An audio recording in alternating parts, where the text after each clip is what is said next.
اور میں اس کا گواہ ہوں. جب اندر آئے تو مجھے کہا کہ وہ آپ کا مرکز. میں نے کہا یہی ہمارا مرکز ہے.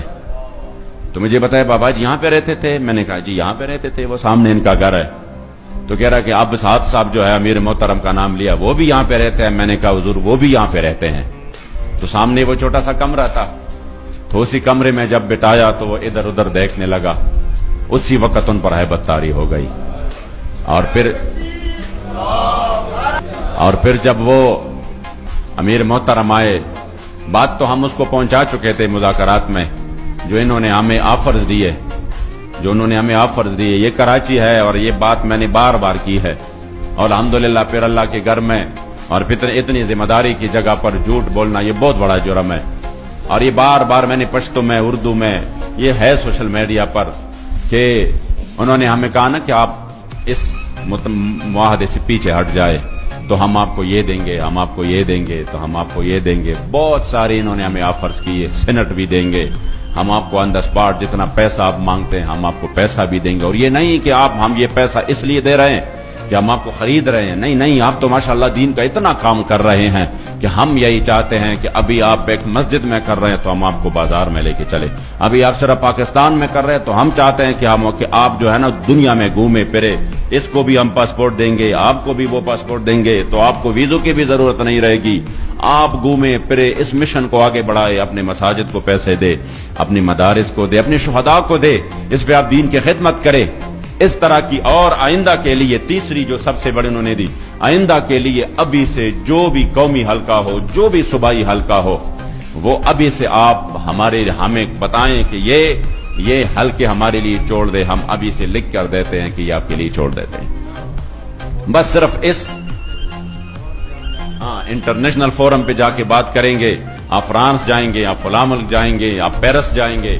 ان کا یہ مطلب تھا کہ یہ جو ہے نا مولوی ہے, اب ان کی آنکھ اس طرح کھلی رہ جائیں گی کہ یہ تو معاملہ ٹھیک ہوا تو ٹھیک ہے, ہم جو ہے نا اس میں یہ کرتے ہیں وہ کرتے ہیں. جب بات کی تو ہمیں تو امیر صاحب نے کلم کلا جو ہمیں انہوں نے بات کی تھی ترجمانی کے طور پر, ہم نے وہ بات آگے پہنچائی ان کو کہ ہمارا تو مقصد یہ نہیں ہے, ہمارا تو مقصد یہی ہے کہ جو ہمارے سامنے معاہدہ ہو چکا ہے اس پر عمل اب کیسا ہوگا.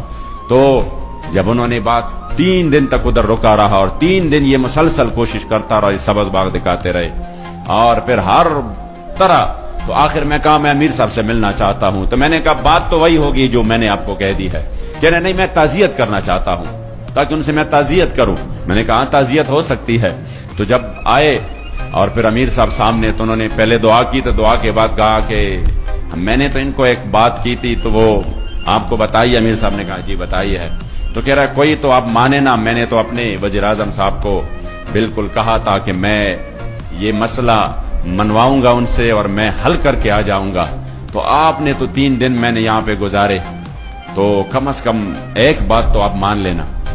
تو امیر صاحب نے کہا کہ کہہ رہا میں کہ اپنے وزیر اعظم کے پاس کچھ تو لے کر جاؤں نا, کچھ تو لے کر جاؤں. چلو ایک بات تو مانے نا, ایک بات مانے, آپ اس سے پیچھے ہٹ جائیں تو ہم آپ کو دے سکتے ہیں سب کچھ. تو امیر صاحب نے کہا نہیں, ہم تو آپ کو بہت بڑی بات دے کر رخصت کر رہے ہیں. انہوں نے کہا کیا دے کر رخصت کر رہے ہیں؟ 3 باتیں میں نے اتنی بڑی آپ سے کی ہے, اس میں سے ایک بھی نہیں مانا, تو ہم مجھے کیا دے کر رخصت کر رہے ہو؟